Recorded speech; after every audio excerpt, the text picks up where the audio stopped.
a lot going on, right? There's some craziness happening. And so it's really hard when you're thinking about even a stranger or someone in your family.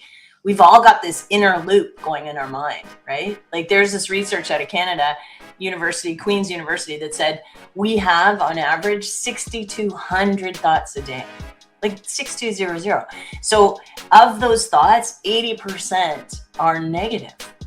And of those, 90% are repetitive. So think about that, Lopaze. We've got a negative mental playlist looping in our head day in and day out, each of us.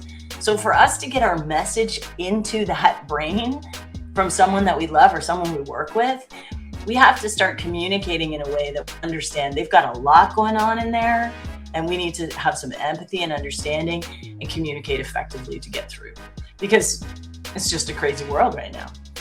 Yeah. I actually had to learn that too, because what happened is, I would say for the most part, I'm the same every day. I'm always positive, regardless of what's going on. I always try to learn from experiences, good or bad, whichever the case, right? Yeah. But other people aren't like that, right? So I used to think that other people are supposed to be just like me, right? And someone else might, they might got a phone call they didn't like, or they might have got yelled at on the job, or something might have happened. And I'll call them, and I'm thinking, hey, what's wrong? He's like, oh, something happened at the job today or whatever. And, that pretty much threw their mood off, the whole day off. And I'm thinking, hey, man, why they get so upset about stuff like that? Yeah. And I realized that, hey, some people just have to work things out. But what I used to take it serious.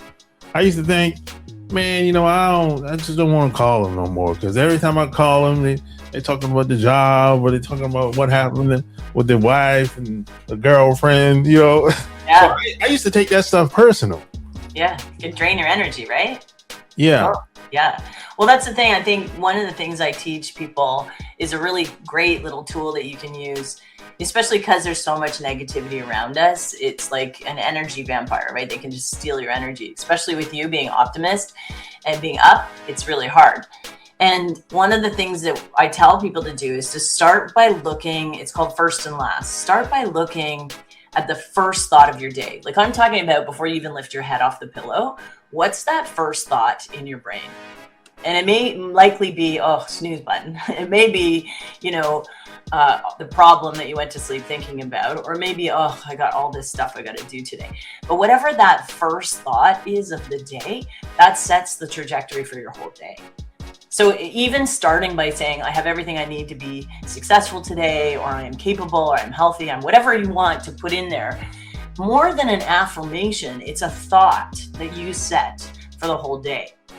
And then at the end of the day, your last thought of the day is just as powerful, because it goes into your sleep. It goes into your subconscious.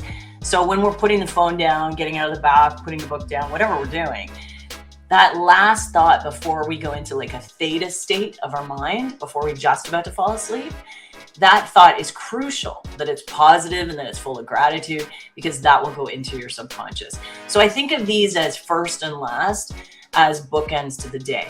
Now, if you talk about the person you're just referring to, they don't have that practice in place. No. They let that one bad thought, one bad thing set their whole day, and probably days, right?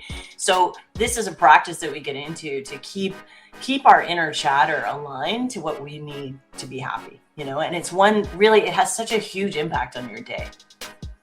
Yeah.